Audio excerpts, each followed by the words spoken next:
How's it going, everybody? Welcome to another edition of the Fantasy Baseball Dynasty podcast. I'm your host, Keith Demolder, today with a La Costa Canyon legend, a former, correct me if I'm wrong, Palomar Comet. Is that correct?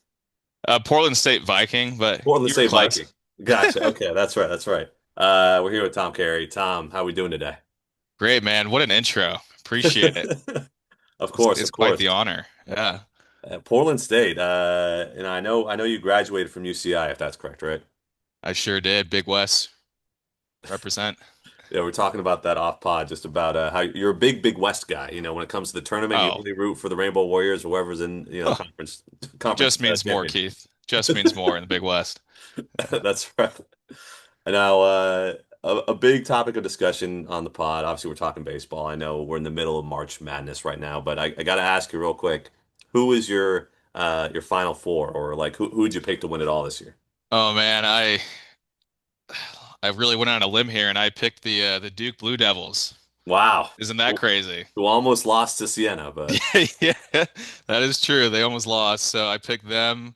I have Michigan, U of A, Houston. I really went out there. A yeah, little you're wild making there, some huh? risks. Yeah. That's crazy. Yeah, I mean, Yeah. I also had Michigan, but definitely a little bit different Final Four. But we'll just have to see how things shake out. But this is not a college basketball pod. We're talking baseball today. A big part of that is the WBC, which just wrapped up. We got spring training ending in the next couple days, but curious of your overall, I guess, impressions of the WBC. And you were rooting for the Americans, right? I was, yeah. I thought it was awesome. Like it kind of reminded me of the World Cup, Mm. just seeing like how passionate all the Latin American teams are, all the players. And I thought it was a success. The only thing I would say is, I guess just kind of like the timing of it was a little tough, not being able to get like, like the USA did have like some of the big studs out there, like in the bullpen and all that, but um, would have loved to see like other guys like Crochet or Hunter Brown kind of add to that. Scooble was kind of like half in, half out. Um, but yeah, overall, it was just really entertaining. I liked it a lot. So Yeah, I'm wondering like what would be the optimal timing. I know I think I saw someone on Twitter thought of like, oh, what if they did it like during All-Star week and just kind of condensed it? Like, would that be better?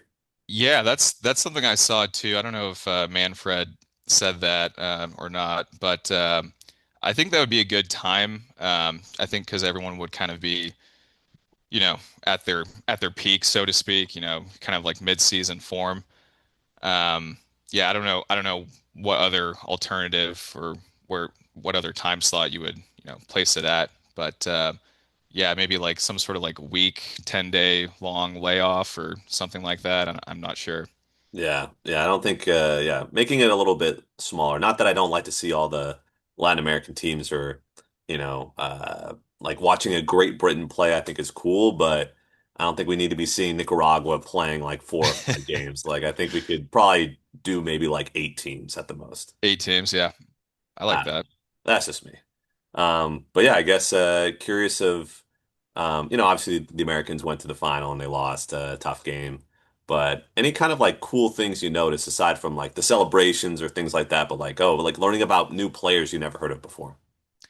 I think it's just cool to see like, certain guys from, other countries you just didn't know about. Like I didn't know until, I think it was 2023 that like Ronald Acuna, he's on Venezuela.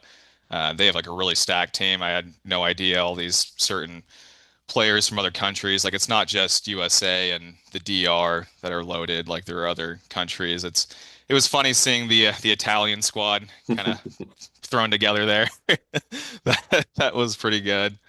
Um, but yeah, I guess just I don't know. I just liked all the passion and enthusiasm they all had, and it's obviously a lot different than kind of like the red ass American way of playing sort of thing. So it was fun.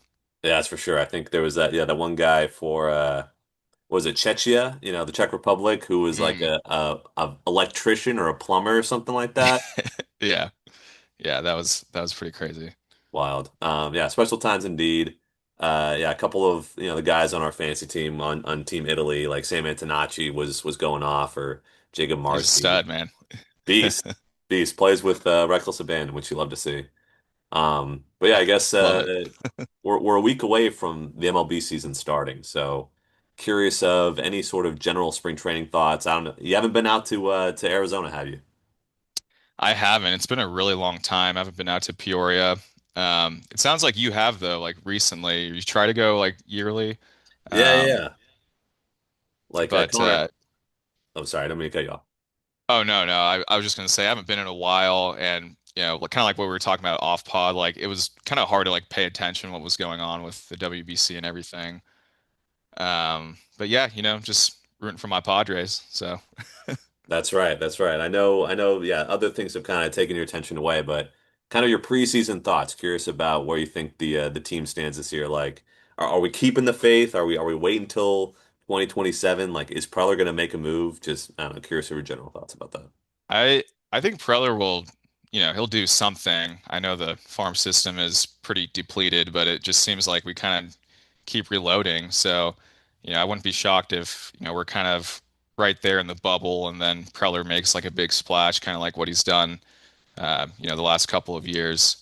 And, just want to be competitive and, take it game by game sort of thing and not look too far ahead. Right. Yeah, I think kind of what I've talked about previous pods. I think that the lineup I think is pretty solid. Like you got everyone's healthy. Toddy, Machado, Bogarts, who hopefully will become a guy.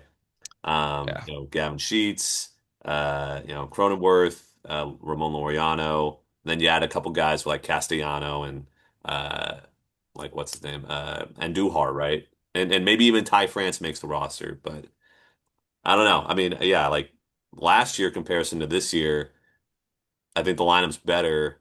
Obviously there's no Gavin O'Hearn, but I think pitching wise, that is the biggest question. Like we're gonna have Herman Marquez be our fourth starter. Like this is a Woo! little dicey. I don't know, Jim. Oh, I don't know, Chip. Yeah, him or isn't Walker Bueller? Is he kind of like Yep. there, sort of? Yeah, we're really throwing darts at the dartboard here.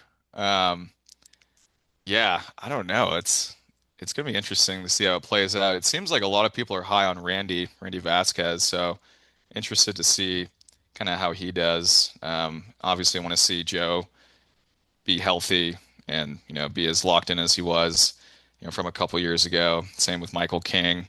And then maybe it's one of those things that kind of just figure it out from there. Um, Great pitching coach, so can always count on that.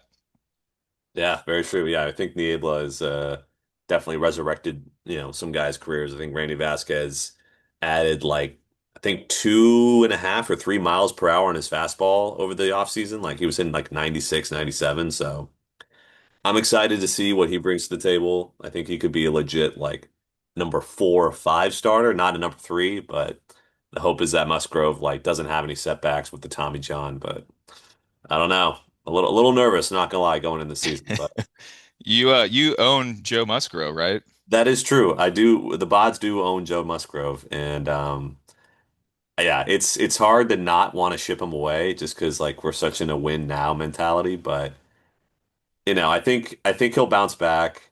The velocity is like somewhat there. I don't know. I'm just worried. I'm worried that he'll never be back to his old self. But I think there's also times where you get Tommy John and guys are better for some reason. Yeah, yeah, definitely. Well, you just gotta keep the faith there, Keith. Gotta keep the faith. That's what they say. That's what they say. Speaking of keeping the faith, a long off season in terms of fantasy. First, want to ask you just about general. We'll talk about the first year player draft in a sec, but just general off season thoughts on your fantasy team. I know you're not checking every day like some of us are, but yeah, just curious of what's been going on Team Tom. Yeah, I mean, I guess just I don't know. In the off season, it's just tough because you're kind of like towards the end of football season, so you're kind of locked in on fantasy football. Right, Um, but yeah, I mean, I think for me, just kind of like making sure my roster is eligible was the first thing. Just have guys who are in IR slots and want to swap them out and whatnot when I can. right. But yeah, I don't know. I guess I was just kind of like, you know, just stayed stagnant and just didn't really do a whole lot. Just kind of kept who I had. always looking to see, those closer charts update.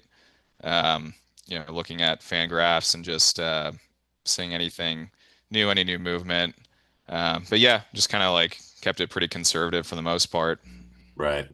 Yeah, you didn't want to make a trade and then, that guy gets hurt, like where Yeah. we traded Mark to which I think at this point is like kind of an equal trade because Estevez is throwing like 89 miles an hour on his fastball, but you Okay. trade a guy like Anthony Santander and then literally the next week or 2 weeks later he gets hurt, he's out for 6 months. So maybe there is something to being a little bit more conservative in the offseason. Yeah. Yeah. Sometimes, I don't know, I guess sometimes you just want to see how it plays out. But I don't know, it's good to be aggressive. Like it's definitely good to stay engaged too. Right. I guess if like more people are like aggressive on the trade block, kind of makes other people want to kind of jump in sort of thing, kind of like a domino effect. So Definitely. So, looking at the first year player draft, tell me about, I guess, I don't know how much research or preparation you did beforehand, but curious of your thoughts on how it went. I mean, you got Okamoto in the second round, which I feel like was a pretty good value at the place you got. So, yeah, just curious on the first year player draft for you. yeah, I think when you were talking about it with Al and Mark, I think the consensus was this was a lot different than last year's draft, kind of because there was a lot of unknown, and you could say last year's draft just had more talent, but time will tell, sort of thing. Hmm. Yeah, I mean, I picked Ethan Holiday, shortstop. I don't know if he's gonna be the shortstop going forward, sort of thing. I could see him kind of being moved around. Um, you know, nice lefty swing. He's got great hair. Love to see that. Um, but yeah, I just kind of felt like, that was probably, kind of like the safer pick, so to speak. And then, yeah, with Okamoto, he just kind of kept falling down the board. And I was kind of surprised. And I was like, should I just take him here? And lo and behold, he's on Team Tom. So that's, I was like, all right, I'll take him. Sure, why not? Gotcha. Yeah, I mean, sometimes it just works out that way. Like I thought at least like T-Flow would have taken him or maybe Nate, but when you get the opportunity like that, I mean, he's gonna, yeah, what do they say? Like a high floor kind of guy. Like he's gonna get at least 300 this season, I think. Like you got to Yeah, take him when he comes to you. yeah, I think like you might have already talked about this with other people on the pod, but yeah, I mean, just the worry of guys coming over from the KBO, and sometimes it's kind of like hit or miss. They either struggle or it's kind of a hit. So it's definitely kind of like a risk, kind of an unknown. But Right. um, I don't know. I just thought that for that specific draft slot, I thought it was like pretty good value. So Right. Plus, I know you and I have discussed this before with Michael Garcia being your, well, I mean, Cole Keith also has third base eligibility, but one of two third basemen on your team, and I feel like third base is definitely a position of need within the league when you have Mark who has like four or five good third basemen. So I think having a guy with third base eligibility like Okamoto definitely helps your squad. yeah, yeah, definitely 100%. Um, yeah, I mean, I have a log jam at second and short right now, so anywhere else I can fill out, I'll definitely take, I guess. But yeah, so Looking more specifically at your roster, I guess we'll start with the hitters. Uh, a lot of youth. I mean, definitely a lot of guys around like 26, 27, maybe even a little younger than that. But then you, of course, have some vets like a Mike Trout, a Mookie Betts, Xander, Bogarts, Real Muto, and then Matt Olson, who's 31. So kind of a good blend, but I'd say like a majority of your hitters are a little bit younger. Curious if that was intentional. Is that something you want to kind of like focus on? Is just remaining young? yeah, I think like I do kind of like the young core of guys that I have that are, they're all like middle infielders for the most part. Mhm. Younger, maybe not like, certified like power hitters, but guys that like, hit for average, can get on base, swipe it back. But yeah, it just kind of like that's just kind of how it fell for me, I guess, in like the original like big draft from a couple of years ago. It just seemed like there were like a lot of like young prospects that were just still on the board. second and short type of guys. Mm. Because obviously everyone wants like the big power hitter. You want to get points for home runs and all that. So I was like, I'll take these guys, as long as they don't strike out and they get on base, take a bag here or there. But yeah, it's just that's just kind of how it fell for me. It's more just like, I like the talent and kind of like the young core. So Hell yeah, love to hear it. Uh, a guy that I mean, you have two guys on your squad that maybe I kind of regret not getting or giving up. One of them being Blake Mitchell, the catcher for Kansas City, who we had for a long time, but we have like so many good catchers on our squad. We're like, we'll just get rid of him. And then John Heel for Atlanta, the shortstop prospect, who was kind of making some waves in spring training. So uh, there are two guys that I like of your prospects amongst many. Any hitting prospects you want to shout out, aside from the ones we've already talked about? I mean, this guy, I love his name. I just can't pronounce it. The password, Oh, Garcia. Jon Stingson. Yeah, love him. I just love him. You know, you just need someone like that on your team. Like, This kind of one of those meme guys. yeah, yeah, exactly. The password, as they say. So, Right. yeah, just shout out to him. Hopefully, maybe he can break through in Pittsburgh. I don't know. It might be a little tougher now when they acquired O'Hearn. I don't know Mhm. if he's gonna be playing like outfielder first, but it'd be cool to see him, break through and maybe get some more opportunities. So, Right. Yeah, one guy also that I noticed, I mean, the Angels just love to promote everyone in their system super quick. But yeah, Nelson, yeah, I believe Rada or Rada, I can't remember how to pronounce his name, but AAA as a 20-year-old was pretty wild. So yeah, shout out to you for getting that guy. yeah, him and the other guy, the pitcher, uh, Caden Dana. Yeah, They were both, they just, strolled right through double A, triple A and got up there. And, I don't really know what's to make of, the future for either of them. It's just kind of like tough when they're in just like not the most, not like the best organization for developing players, but, um, who knows? We'll see. So. speaking of Dana, one of your minors pitchers, but speaking of your rotation, uh, you got some top end guys for sure. I mean, Castillo, Dylan Cease, Kevin Gausman, a couple of Blue Jays, Robbie Ray, uh, Zach Allen, who just re-signed. Yeah, curious of your pitchers. I know you got a lot of reliever depth, but you also added Anthony Kay today, which, curious of your thoughts on your pitchers. Tony K. That's Yeah. right. Um, yeah, I think just last year definitely had a couple of guys who were underachieving, so to speak, with Gallon and Cease. So hoping for big bounce back years from them.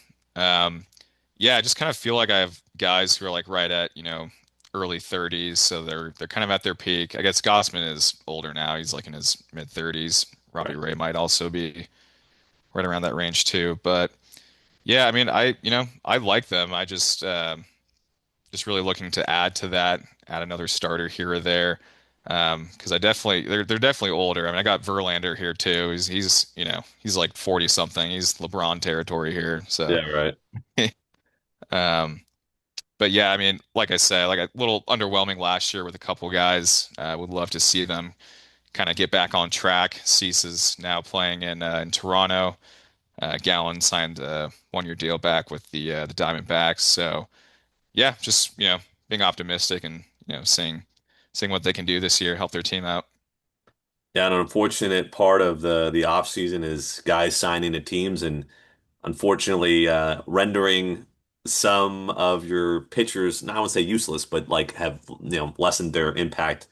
Iglesias and Suarez on the same team, and then Yeah, then that was obviously tough. Josh Hader going down, he's injured, and um, even a guy like McGill who was kind of like the certified closer. Now there's potential Uribe situation. I don't know, but yeah, like Yeah, curious on your thoughts of keeping a guy like Suarez when Iglesias might be the closer. yeah. I mean, it's definitely tough. That's the tough part when you have relief pitchers, closers, is at any time they could get, like you say, like they can get nerfed or they sign with a different team, different opportunity. Um, but yeah, I guess, you know, I like that back end of the Braves bullpen. Like I think it should be pretty money for them. And Suarez, I can use some points, use those holds. I love me a good hold. Nothing wrong with a hold. That's fair. So yeah, I mean, as long as he's shut down. I mean, it's kind of like the same thing with Garrett Whitlock. Garrett Whitlock goes in there. If he shuts it down, Chapman's gonna definitely shut it down too, and get the couple extra points here or there. Um, but yeah, I mean, just like the cycle of like closers in the league, it's always so like it's just like so competitive to like pick up this guy or like this guy. He might be the closer tomorrow now, and it's just like, oh, closer by committee. It's like, what do we do? Like, it's just kind of funny. So It- yeah, just hoping. I mean, as long as like they don't get like negative 28, like Ryan, what was that? Ryan Presley did that one time. oh yeah, yeah, yeah. Golly, that was crazy. Yeah, that But was yeah, I like a mean, as little long as weird. they're like locked in, I don't know, I have no issue with it. So That's fair. Yeah, I mean, I think the great thing about Suarez is he will get those strikeouts, whereas you yeah, might have like a guy who, yeah, he might get the save. Like, it was funny. Nick and I were texting today about Paul Sewald, who's likely to potentially be the closer, but he's not going to give you 11 with a 3K performance. He will potentially get you the save, but might allow a runner or, yeah, maybe one strikeout. he'll So, get you like six, like yeah, yeah, big exactly. old six. Yeah, So for Suarez, let's say he strikes out the side, that's 6 points right there. He gets the soul, the hold. That's a seven. So he's not like he's not valuable, but definitely yeah. a little bit less Points, value. points are points, man. Points are a premium. That's what they said. Yeah. Yeah, curious on, I guess, like, we're a week away from the season starting. Any sort of, without tipping your cap too much. It sounds like maybe the stove is a little warm right now. You're talking to some folks. Maybe do we see another move before the year starts? Man, it hard to say. Just talking to some other owners here. I think everyone should be more involved in, trading players away. Like the teams that aren't contending, they should be looking to ship off guys for, high level prospects or um, other like young players and um I don't know. I just think like everyone should be really either like going for it or just making changes to their roster and not just like holding on to guys necessarily. But for me personally, yeah, I mean, like I said before, I could use another starter. Kind of have a log jam at the middle infielder spot. So, I could definitely see myself like making a move here. But we'll just have to see here. So, Gotcha. Yeah. If someone makes you an offer you can't refuse, maybe something might happen. Uh, exactly. Yeah. Speaking of one of those moves, again, the group chat knows how I feel about this one, but a big trade from Team Travis to Alec, Andrew Painter, Zaire Hope, and Gleyber Torres from Team Al to Travis for uh, Austin Riley, Caleb Durbin, and Robbie Snelling. Curious about your thoughts on the deal. Yeah, no, it was definitely a big trade. Um, yeah, I guess just like in general, you know, you're allowed to do what you want to do with your own team, and certain like other people in the league will have, will value different guys, um, you know, differently. And I don't know. I think that it's what Travis wanted to do. I know he traded away Austin Riley, and then a year ago he also traded away Yordan Alvarez. Those are two guys that he picked, back to back. Like that was pick 112 and then pick 2-1 in the Right. original draft. So those were kind of like his two cornerstone guys, and what he got in return, um, like a little skeptical on. But if he deems like it to be worth it, then like that's his decision. Um, but again, it's like one of those things like time will tell. But I thought it was good that you brought it up in the group chat and there was like a good spirited debate. You know, love to create a dialogue. Of That's always course. healthy, a healthy dialogue. We're gonna make Yeah, dialogue. but yeah, I mean, you know, he's allowed to do what he wants to do with his team. More power to you.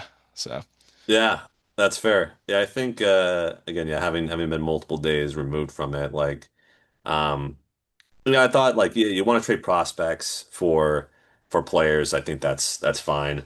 I think the adding Snelling of it all was to me what I think broke the camel's back. Like Austin Riley, you want to say he's a bum, sure. Caleb Durbin, you want to underrate him, that's fine. But I think like adding the Snelling of it, I was like, all right, like that is I think where it kind of tipped over for me. But um, yeah, you no, know, he, I see why because it is kind of yeah. I guess that was a little odd just because like if he's trying to kind of like sort of retool and rebuild, like he traded away like a young like pitching prospect, and it's just like kind of like counterproductive to again like I don't know like I haven't talked to him about it, so I don't know like his specific plan or how he valued him and whatnot. But right. yeah, I guess I do see what you're saying though. It's like Yeah. And interesting. there ain't no shade in like wanting to rebuild and like be young. I think that's like a definite strategy. I think the concern is to be someone like Joey who is employing guys who I'm like, why are you employing this guy? Oh, well, he's young. Well, he's not good, so I don't understand what we're doing here. He's got to be double A, 20 years old. That's right. Yeah. But I mean, hey, if you want to trade school for Quinn Matthews and Max, Oh, oh, here we go. no, I'm just playing. I'm playing. Oh, No, it is fun watching Joey's team though. I do like the younger kind of guys like because a lot of them will hit like a James Wood or a J Rod like Zach Neto, also another guy who I'm high on. So yeah, and health aside, like it is a good core of starters. So like I do like that he has a plan. He truly has been the unluckiest team in the league with all of these injuries. It's kind of crazy. So it is um pretty wild. I do. I mean, I respect that he does have a plan in place, and once his guys get healthy, maybe things will turn around for him. So Yeah, yeah. Maybe his luck will change. yeah. Looking forward to the year though. Just I guess like kind of zooming out generally. Um, maybe even not guys on your team, but just curious of any like kind of dark horses. Any guys that maybe you look on and on waivers and you're like, I'm enticed, but I can't take the risk. Like who's a guy that comes to mind when you think about that? Oh man, I'd probably have to do some digging. How Um, about I give you mine first, and then you can kind of yeah, yeah, go see for what it. you think. Yeah, I'd say like um, a guy for me that I think could be a good fantasy, like even a dynasty prospect, is Max Muncy from the A's. Okay. He's been mashing, or even Brady House, who Al picked up and then dropped like the next day. I think he's been hitting like over 400 this spring. Young guy as well. I think he's like 23, 24. Or even like a Brett Beatty, a guy that's gonna get at bats for the Mets, who is young too, 26. I think those are like three of my hitters that I look at. And then a guy who I'm still surprised. I want to say, I think I remember even you had him last year was Max Scherzer. Which Yeah, with this Max injury Scherzer. to Trey Savage, it's not a bad thought. I don't know. Curious about your thoughts on that. Yeah, no, I did. I had Mad Max for a little bit. Um, wasn't the sharpest. Might have lost his fastball, but he's still got those crazy eyes. I love to see it. I respect it. Um, yeah, I mean, I don't know. It's just kind of tough with pitchers because it's really all just like matchup dependent when you kind of get to like that tier of starters. So I think someone like him, like he'll probably get streamed like throughout the year, I'm guessing, Right. unless all of a sudden he like turns back the clock or something like that. But that'd be tough to see. Um, yeah, I guess trying to think. I saw someone recently who you picked up, Red Sox pitcher. Is it Oh, Oviedo. Oviedo? Yeah, I thought that was a good move. I was seeing some chatter about him just on like random Twitter accounts I follow. I saw you picked him up, and I honestly, in my head, I was like, damn, I should have got that. Could have got that. Should have got that. Maybe so, bro. Um, but yeah, I like the hitters that you listed.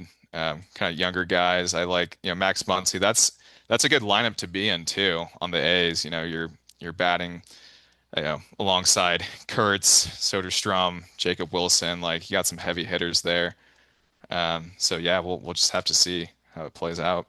Very true. Yeah, I mean, guys as well, like again, a lot of the issue is too is right now there's a lot of injuries. So guys are going to get starts like Max Scherzer just because your Savage is out, other guys are out, or even on the Braves like Bryce Elder getting the start just because they have like their entire rotation is gone.